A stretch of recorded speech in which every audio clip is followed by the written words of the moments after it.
Hello students, I am Dr. Shilpa Singh and I am going to tell you all about gap analysis, which is a topic from service marketing, a subject of MBA 4th semester.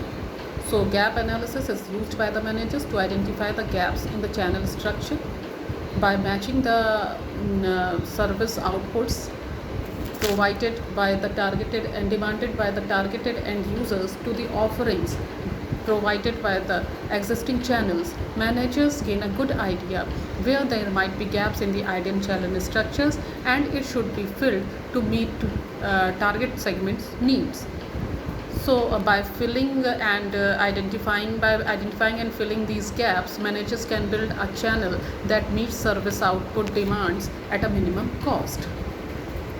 Gap analysis consists of 5 gaps. Gap 1 is the gap between the customer expectation and the management perception of customer expectation. Generally, customers make an expectation about a service through their own past experience, through word of mouth, or that is word of mouth is listening from others, their others' experiences, and through various other sources like advertisements, publicity, sales promotion, etc. This gap arises due to lack of proper information on part of consumer to the management. Management is not well aware about the customer's expectation because they are not having proper market research of the or consumer research. This gap can be fulfilled through proper market research and interaction with customers. Then arises our gap 2. Gap 2 is the gap between the customer expectation, management perception, and it is the gap between the management perception and the service quality specification. This gap occurs due to lack of standards of specifications to match customer expectation. Reasons for gap 2, that is why there is gap between the management perception and the service quality specifications. There can be many reasons, that is lack of proper leadership, lack of adequate goal setting, and management may perceive that customer expectations are unreasonable.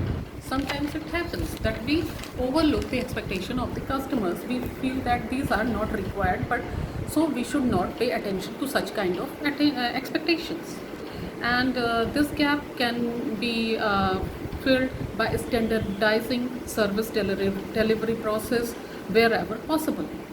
Then there is gap 3, which is a gap between service quality specification and service delivery. It is also known as performance gap. Service providers do not perform to the extent or do not perform to the level expected by the management. So there is problem in the delivery of the service. And this gap arises due to ineffective recruitment. There might not be the recruitment is proper, or there is role ambiguity. There is not clear, the roles are not properly defined. There is lack of proper incentives and motivations. That's why the employees are not working properly, and there may be failure to match demand and supply. This gap can be eliminated by providing employees with better HR policies and programs by enhancing teamwork. इस gap को कम करने के लिए हमें अच्छे से अच्छी HR policies लानी चाहिए, रिक्रूटमेंट प्रॉपर होना चाहिए, और टीम वर्क पे हमको ज़्यादा से ज़्यादा फोकस करना चाहिए. Now the next gap is gap 4, which is the gap between service delivery and external communication. Whatever promises have been made by the company through various communication sources are not matching the delivery process. So there will be a kind of dissatisfaction. So the customer will not be satisfied to the level as much he should be, because the communication, the reason for such type of gap is that we have made over exaggerated promises, or we have made ineffective communication. That's why when we deliver the service and what we have communicated, both are not matching. So this gap can be overcome through efficient and effective communication. And we should not, and the companies should not make over exaggerated or inflated promises. Now in the last arises the gap 5. Gap 5 is the gap between expected quality and the perceived quality. Now the customer has made some expectation, and when we deliver the service, they make some perception. Now what is The perceived service, what is the difference between the perceived service and what is the expected service? If the expected service matches the perceived service, then the customer will be satisfied. जो हमारी expectation थी customer की, वो अगर उनके perception से match कर जा रही है तो customer जो है satisfied होगा. But if the expected service is below the perceived service, तो क्या होगा? तो our customer will be delighted. He is getting more than what he had expected. जो उसने expect किया था उससे ज़्यादा उसको मिल रहा है, तो obviously वो बहुत ज़्यादा delighted होगा, बहुत ज़्यादा खुश होगा.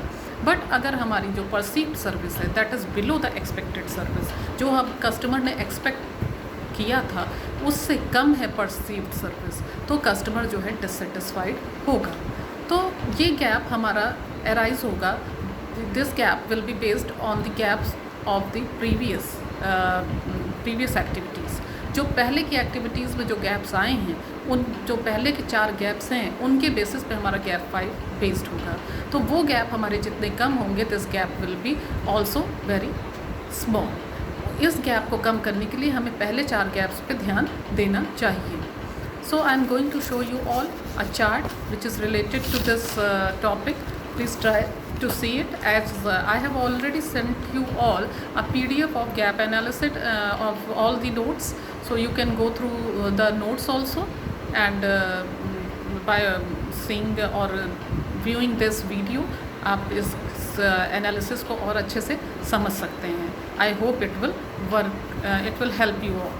Please see the chart once again.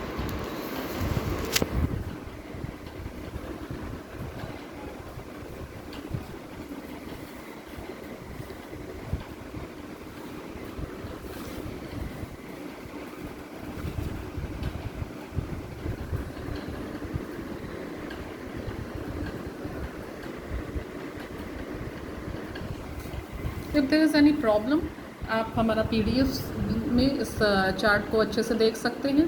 Because थोड़ा सा ये शेकी है, तो हो सकता है आपको देखने में प्रॉब्लम आ रही है. But you can go through the PDF, and in PDF you will find this chart already made, and all the gaps have been properly explained in that.